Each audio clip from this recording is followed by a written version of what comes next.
Hola amigos, hoy les vengo a hablar sobre los principales temas del Porfiriato.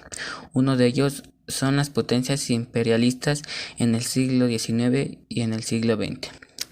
Unas de ellas eran Reino Unido, Francia, Alemania, Italia, Países Bajos, Bélgica y Estados Unidos y Japón. El imperialismo es la forma de la colonización de las potencias. El imperialismo es una nueva forma de expandir territorios de los países industriales, es decir, que los países con mayor potencia, ya sea en maquinaria, economía y así, son una de las potencias mundiales. Pero gracias al surgimiento de la Primera y Segunda Guerra Revolucionaria Industrial, se inició una nueva carrera de dominación de lugares cada vez más alejados donde se pudiera explotar los recursos naturales, que les eran inaccesibles en sus tierras. Antes de que comenzara todo esto, parecía que el mundo ya estaba configurado y repartido entre las potencias, ya que antes no tenían la necesidad de tener más territorio, ya que eso no era significativo, pero se dieron cuenta que mientras más territorio tenían, más poder igual con él, ya que así podrían abrir más capitales y hacerse más ricos de lo normal. El proceso de expansión fue el que llegó a su punto cumbre para la Primera Guerra Mundial en 1914, siendo esta la carrera de la repartición de territorios del planeta, ya que estaban peleando territorios así como Alemania y Estados Unidos estuvieron peleando muchos territorios. Y cerca del 65% de la población está controlada por la política social y económicamente, ya que sin economía no puede sobrevivir, sin política no habría un orden, sin sociedad de igual manera como habría un orden entre sí. Pero las grandes potencias estaban preparándose para algo más grande, donde ellas mismas estuviesen peleando hasta llegar que solo uno dominara. Ese era su fin de todo esto. Pero nadie encuentra lo que antes éramos. Pasamos de ser revolucionarios industriales, máquinas de vapor y paz a completamente lo contrario. O sea, nos quedamos sin nada, ni paz ni tranquilidad. La economía bajó demasiado, ya que había tantas capitales en solo un país, que eso dañaba a otras capitales y a sí misma. Todo esto empezó gracias al desarrollo del imperialismo. Para el inicio de la década de 1870, la unión de Italia y Alemania en imperios modificó completamente el mapa europeo. Además puso de moda el nacionalismo y la idea de expandirse territorio más allá de las fronteras para obtener nuevas riquezas, lo cual era muy atractivo para toda la población como para los gobernantes, ya que así aumentaban su prestigio, ya que a partir de las nuevas colonias y rutas comerciantes elevaban su economía. Luego de eso, en 1873 aparece una crisis económica que ocasiona el primer gran colapso del capitalismo. Eso lleva como consecuencia la partición del imperialismo. La crisis del 73 surgió debido a la lucha obrera, la acumulación entre las capitales dentro de las naciones industriales y sobreproducción interna, por lo que la burguesía pensó cómo solucionar esto, y su solución era expandirse junto con las capitales fuera del propio territorio, y así generaba nuevas ganancias en lugares con materiales primarios baratos y salarios más reductivos, ya que así, si en su país tenían un salario de 500 euros o menos, acá daban la mitad o un cuarto de ello, ya que aquí está más valorizado la moneda, o eso hacían, ya que como eran una gran potencia, ellos tenían para más.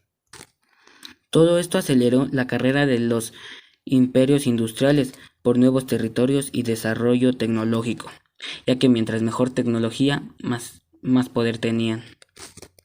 Y así fue como comenzó la primera expansión monopolista industrial. Es decir, un monopolio está conformado por nuevos territorios y desarrollo tecnológico, ya que mientras mejor tecnología, más poder tenían. Y así fue como comenzó la primera expansión monopolista industrial. Es decir, un monopolio está conformado por varias empresas y esas empresas solo tienen un dueño, como Volkswagen. Volkswagen tiene muchas empresas bajo el nombre del mismo empresario que maneja cada una de ellas. La única diferencia es la marca, el signo. No cambia de ahí nada. El que gana es el dueño de Volkswagen, ya que todas esas compañías son de él, de nadie más.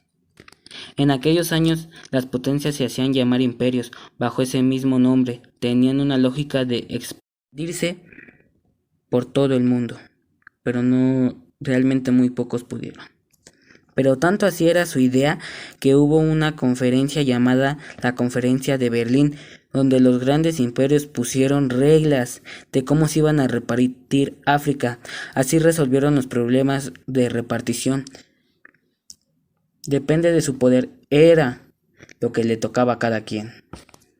Pero en realidad, África no tenía ni derecho ni voto en aquellos tiempos, ni lo sigue teniendo, ya que ellos no cuentan con una gran economía como la de algunas potencias. Entonces lo que hicieron para que África accediera fue con la presión militar y económica que está. Por ejemplo, Estados Unidos tiene al continente americano, los europeos, el continente africano, Medio Oriente y el sureste asiático, mientras que los rusos y japoneses tomaron el control en el extremo oriente. Esta expansión territorial se generó mediante la colonización y también con la figura de los nuevos protectores, donde la nación invasora no cambiaba el orden político existente, más bien lo dominaba, con el control económico, así como el control de sus relaciones exteriores. Ahora les voy a hablar sobre la identificación de sectores económicos de mayor inversión extranjeras en México. Como una economía global en el siglo XIX, este hecho lo distingue el tiempo que asigna un límite preciso al respecto a los alcances del capitalismo en la nación de Atlántico Norte, con alrededores de 200 años avance previo, cuando las riquezas de México, saqueada por el Imperio Español, fue una importante fuente para acumulación originaria del capitalismo europeo. La consolidación del capitalinos en nuestro país se da cuando la espacio de flujo internacional de materias primas manufacturadas, capitales y fuera del trabajo alcanzó dimensiones sin precedentes bajo el impulso productivo de la segunda revolución industrial. A lo largo del siglo XIX, mexicanos alcanzaron las metas de igualdad liberal y bienestar material en el conjunto social asumidas por el naciones occidentales más desarrolladas. Tras la independencia del dominio colonial español, la formación del Estado Nacional fue un proceso tortuoso, en el cual la disputa por la economía entre diversos grupos se alternaron hasta la segunda mitad del siglo. Fueron décadas aciagas en México. Perdió la mitad de su territorio a mano de Estados Unidos, la intervención francesa con el Imperio Maximiliano de Habsburgo. Mancillaron la soberanía de nuestra joven república. La transformación profunda de la estructura económica, social y política se aceleraron mediante el siglo con el fortalecimiento de Estado al triunfo de los liberales. La reforma que emprenden la proliferación de monedas industriales textiles y los signos de reactivación económica.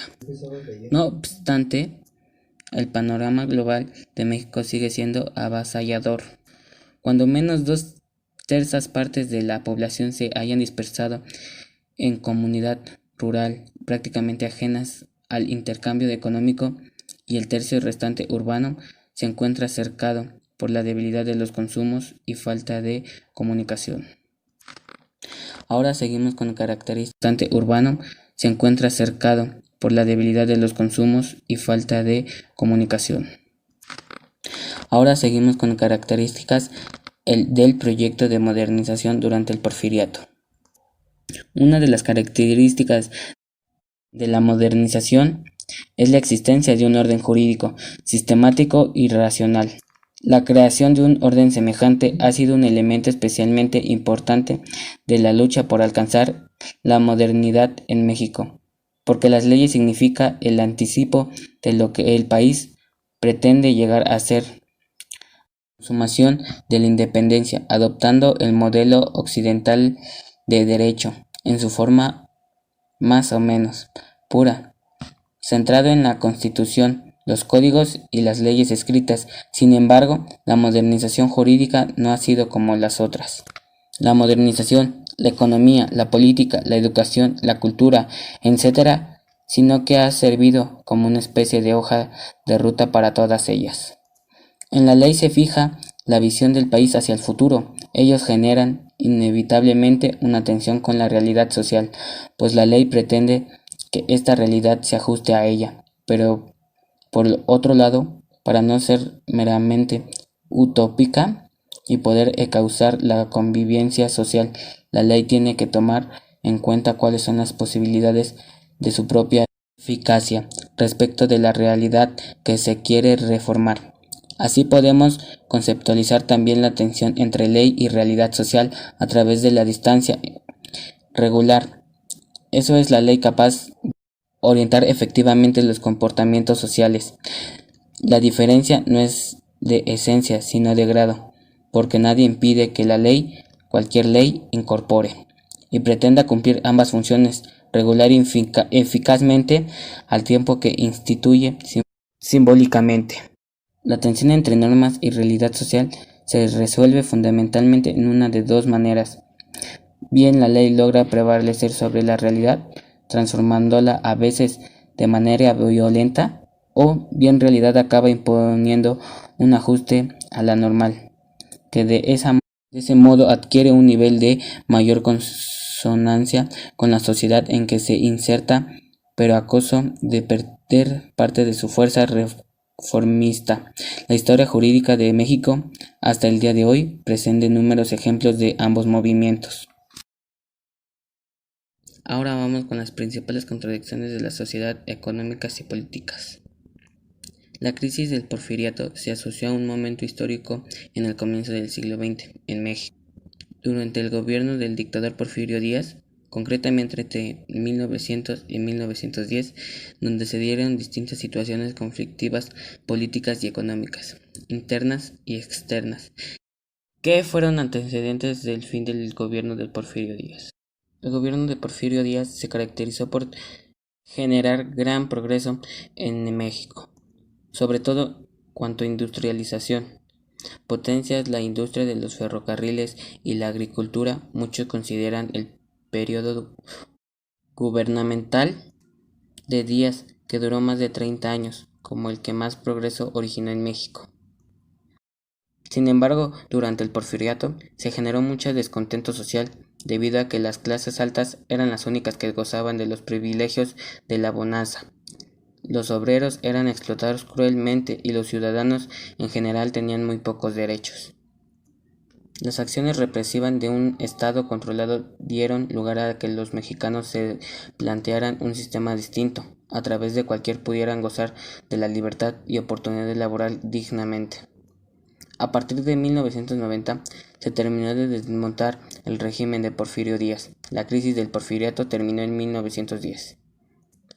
Cuando, a raíz del fraude de la elección presidencial, pautas para ese año, estalla la Revolución Mexicana, convocando principalmente por su adversario en dicha elección, el empresario Francisco I. Madero. El gobierno de Porfirio Díaz se caracterizó por ser corte militar, centralizado, con instituciones corruptas y plegadas a las ambiciones del dictador.